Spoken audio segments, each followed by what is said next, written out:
आजपासून सुमारे 4.6 अब्ज वर्षांपूर्वी आपल्या विश्वात एक महत्त्वाची प्रक्रिया सुरू झाली। गॅस आणि धुळीच्या प्रचंड ढगातून आपल्या सौरमालेची निर्मिती होत होती। गुरुत्वाकर्षणामुळे हा ढग आकुंचन पावत गेला आणि त्याच्या मध्यभागी सूर्याचा जन्म झाला। या प्रक्रियेदरम्यान उरलेल्या धुळी आणि खडकांच्या कणांनी एकमेकांना धडक देत हळूहळू मोठ्या आकाराचे पिंड तयार केले। या पिंडांपैकीच एक म्हणजे पृथ्वी। सुरुवातीची पृथ्वी अत्यंत तापलेली आणि द्रवरूप होती। तिच्या पृष्ठभागावर सर्वत्र लाव्हारस वाहत होता। सतत होणाऱ्या उल्कापातामुळे आणि अंतर्गत उष्णतेमुळे पृथ्वीवर स्थिरता नव्हती। त्या काळात ज्वालामुखींचे प्रचंड उद्रेक होत होते, ज्यातून विविध वायू बाहेर पडत होते आणि हळूहळू पृथ्वीभोवती वातावरण तयार होत होते। त्या प्रारंभीच्या वातावरणात ऑक्सिजन नव्हता। कार्बन डायऑक्साईड, मिथेन, अमोनिया आणि पाण्याची वाफ हे प्रमुख घटक होते। कालांतराने पृथ्वी थंड होऊ लागली। तिच्या बाहेरील भागावर खडकांचा थर तयार झाला आणि पृष्ठभाग हळूहळू स्थिर होत गेला। तापमान आणखी कमी झाल्यावर वातावरणातील पाण्याची वाफ संघनित होऊन पावसाच्या स्वरूपात पृथ्वीवर पडू लागली। हा पाऊस काही दिवस किंवा वर्षे नाही तर लाखो वर्ष सतत चालू राहिला।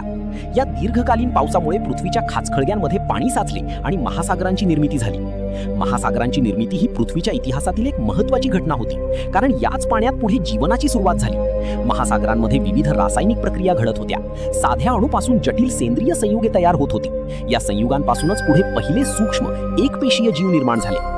हे जीव अतिशय साधे होते, परंतु त्यांनीच पृथ्वीवरील जीवनाची पायाभरणी केली। काळानुसार या जीवांमध्ये बदल होत गेले। काही जीवांनी सूर्यप्रकाशाचा उपयोग करून अन्न तयार करण्याची क्षमता विकसित केली, ज्याला आपण प्रकाश संश्लेषण म्हणतो। या प्रक्रियेद्वारे त्यांनी ऑक्सिजन निर्माण केला। हळूहळू वातावरणात ऑक्सिजनचे प्रमाण वाढू लागले। यामुळे पृथ्वीवरील रासायनिक प्रक्रिया बदलल्या आणि अधिक जटिल जीवन रूपांना जन्म मिळू लागला। बहुपेशीय जीवांची निर्मिती झाली आणि जीवन अधिक विविध बनू लागले। समुद्रातील जीवन समृद्ध होत असताना काही जीवांनी जमिनीवर येण्यास सुरुवात केली। वनस्पती, कीटक आणि विविध प्राणी जमिनीवर विकसित झाले। पृथ्वीवरील परिसंस्था अधिक गुंतागुंतीची होत गेली। यानंतरच्या काळात डायनासोरांचा उदय झाला। त्यांनी लाखो वर्ष पृथ्वीवर राज्य केले। ते विविध आकार आणि प्रकारांमध्ये अस्तित्वात होते आणि पृथ्वीवरील प्रमुख जीव होते। परंतु सुमारे 6.5 कोटी वर्षांपूर्वी एक मोठी घटना घडली। एका प्रचंड उल्कापातामुळे पृथ्वीच्या वातावरणात मोठे बदल झाले। धूळ आणि वायूंनी सूर्यप्रकाश अडवला, तापमान कमी झाले आणि अनेक प्रजाती नष्ट झाल्या। यामध्ये डायनासोरांचाही समावेश होता। या विनाशानंतर पृथ्वीवर पुन्हा एक नवीन सुरुवात झाली। सस्तन प्राण्यांनी आपली संख्या वाढवली आणि विविध रूपांमध्ये विकसित झाले।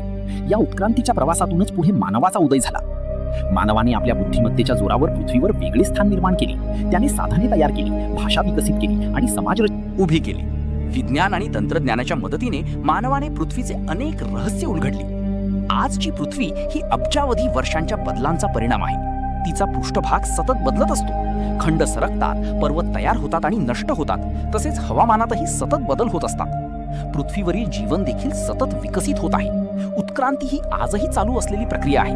मानव हा या विशाल इतिहासाचा एक छोटासा भाग आहे, पण त्याचा प्रभाव खूप मोठा आहे।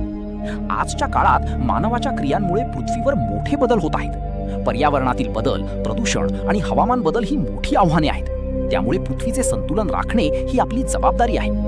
पृथ्वीची कथा ही केवळ भूतकाळाची नाही तर वर्तमान आणि भविष्याशीही जोडलेली आहे। या ग्रहावरचे जीवन टिकवण्यासाठी आणि पुढील पिढ्यांसाठी सुरक्षित ठेवण्यासाठी आपण जागरूक राहणे आवश्यक आहे।